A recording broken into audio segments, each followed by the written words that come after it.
So what's the best way to periodize row positions, seated, bent over, etc.? To me, I don't think rowing variations are anything to worry about in terms of periodization. I don't think they're progressions. So to me, it's more a question of varying the exercises through a macro cycle. I really don't see any need for periodization per se. Now, the one thing I would say is the position of the body for the row to me is not as important as the variation in hand position and grip width. That to me has way more carry over to improvement in the upper back.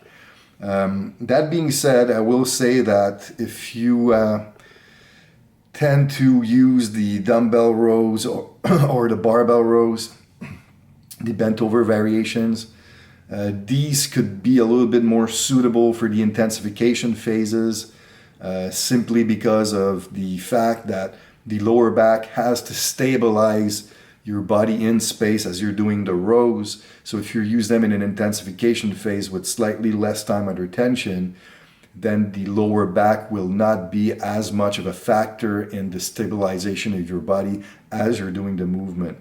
But to add to this though, people who know me, they know that I don't really like to use the barbell bent over row that much, simply because now you don't have a bench to help you stabilize.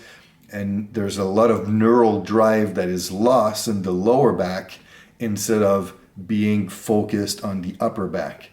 Okay, so this is one of the reasons why I don't like these as much. And my favorite variations are the seated rows, generally speaking, making sure we have a lot of changes in grips. Can you use the leg press to build strength, or is it best used for hypertrophy?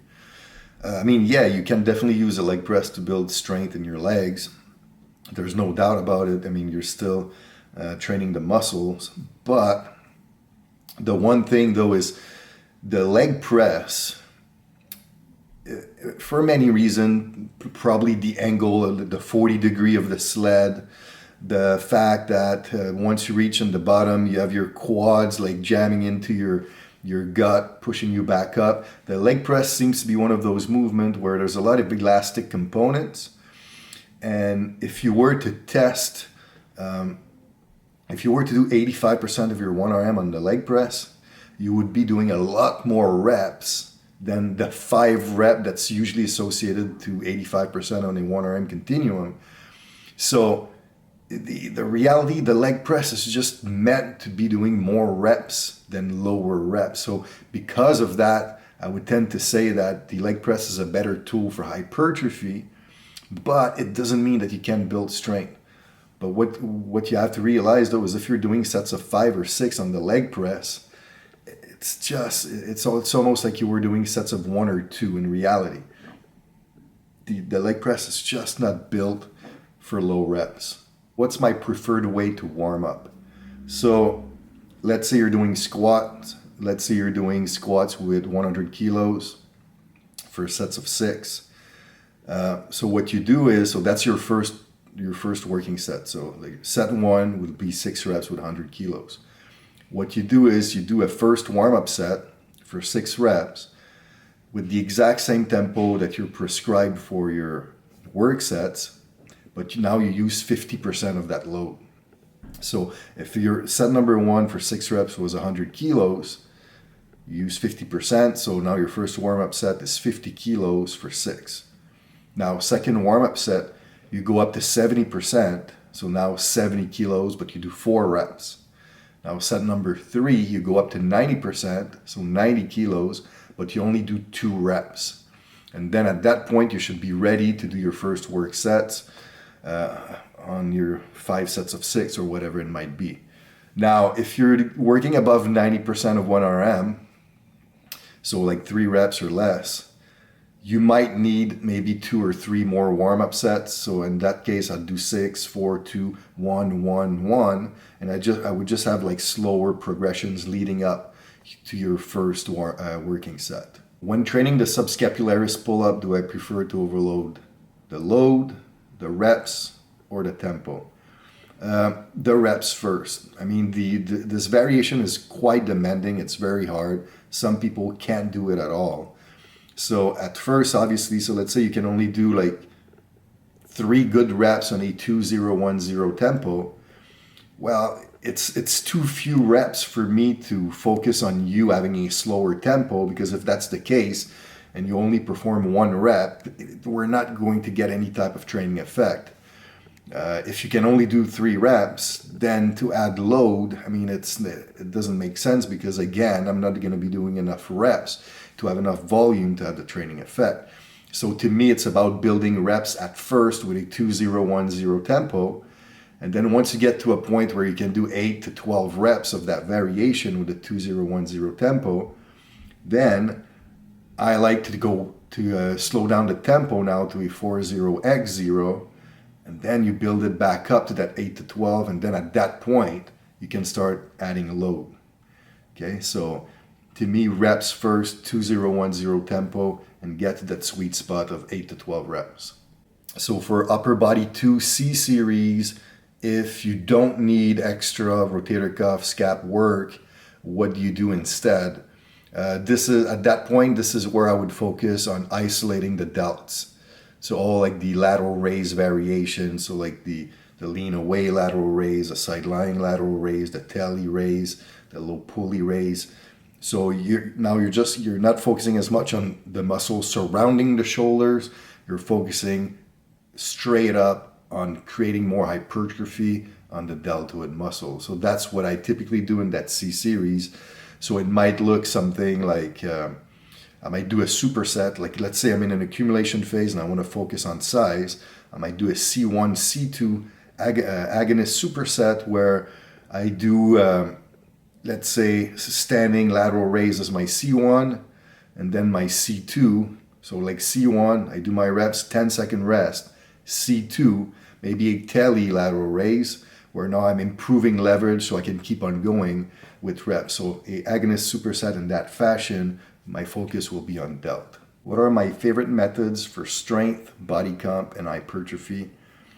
For strength, I love supramaximal eccentric methods. I think they're underused, underutilized, very challenging, but very useful at breaking strength plateaus. So to me, this beats any type of like rep scheme or fancy method you can think of.